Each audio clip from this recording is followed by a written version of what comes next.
മണി control എന്ന് പറഞ്ഞ ആപ്പിൽ എങ്ങനെയാണ് നമ്മൾ സ്റ്റോക്സ് ആഡ് ചെയ്ത് നോക്കാം. ആ റൈറ്റ് സൈഡിൽ കാണുന്ന ഐക്കൺ, ആ യെല്ലോ ഐക്കൺ സെർച്ച് ബോക്സിൻ്റെ ഇപ്പുറത്തുള്ള അതിൽ ക്ലിക്ക് ചെയ്ത് കഴിഞ്ഞാൽ പോർട്ട്ഫോളിയോ സെലക്ട് ചെയ്യാം. അതിനകത്ത് നമ്മൾ എടുത്തു കഴിഞ്ഞാൽ സ്റ്റോക്സ് ഓപ്ഷൻ എടുക്കുക. അതിനകത്ത് ആ പ്ലസ് സിമ്പൽ ആഡ് ചെയ്യാനുള്ളതാണ്.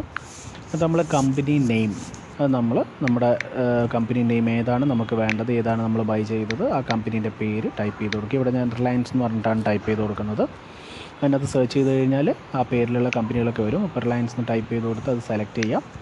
അതിന് താഴെ കാണുന്ന ഇൻവെസ്റ്റ്മെൻറ്റ് ഡേറ്റ്, എപ്പോഴാണ് നമ്മൾ ഇൻവെസ്റ്റ് ചെയ്തത്, അതിനകത്തുള്ള ഇൻവെസ്റ്റ്മെൻറ്റ് പ്രൈസ്, എത്രക്കാണ് നമ്മൾ വാങ്ങിച്ചത്, എത്ര ക്വാണ്ടിറ്റിയാണ് നമ്മൾ വാങ്ങിച്ചത്, ഇത്രയും ആഡ് ചെയ്തതിന് ശേഷം മുകളിൽ കാണുന്ന സേവ് ആ ഓപ്ഷനിൽ ക്ലിക്ക് ചെയ്യാം. അതിൽ ക്ലിക്ക് ചെയ്ത് കഴിഞ്ഞാൽ നമ്മൾ ആ സ്റ്റോക്ക് ആഡ് ആവും.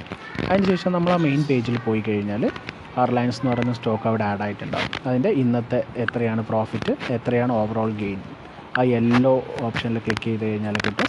പിന്നെ ആ ഷെയറിൻ്റെ മുകളിൽ ക്ലിക്ക് ചെയ്ത് കഴിഞ്ഞാൽ അതിന് എല്ലാ ഡീറ്റെയിൽസും, news and research, market depth, corporate action, financials, balance sheet, profit and loss account, എന്തൊക്കെയാണ് കോർപ്പറേറ്റ് ആക്ഷൻസിൻ്റെ, ഡിവിഡൻഡ് എപ്പോഴാണ് കൊടുത്തത്, എത്രയാണ് ഡിവിഡൻഡ്, എന്താണ് കമ്പനിയുടെ മാനേജ്മെൻറ്റ് എത്രയാണ്, ആർക്കൊക്കെയാണ് ഷെയർ ഹോൾഡിങ്സ് ഉള്ളത്, എന്തൊക്കെയാണ് ബാക്കി കമ്പനീനെ കുറിച്ചുള്ള എല്ലാ ഫിനാൻഷ്യൽ ഡീറ്റെയിൽസും നമുക്ക് ആ ഓപ്ഷനിൽ ലഭ്യമാണ്.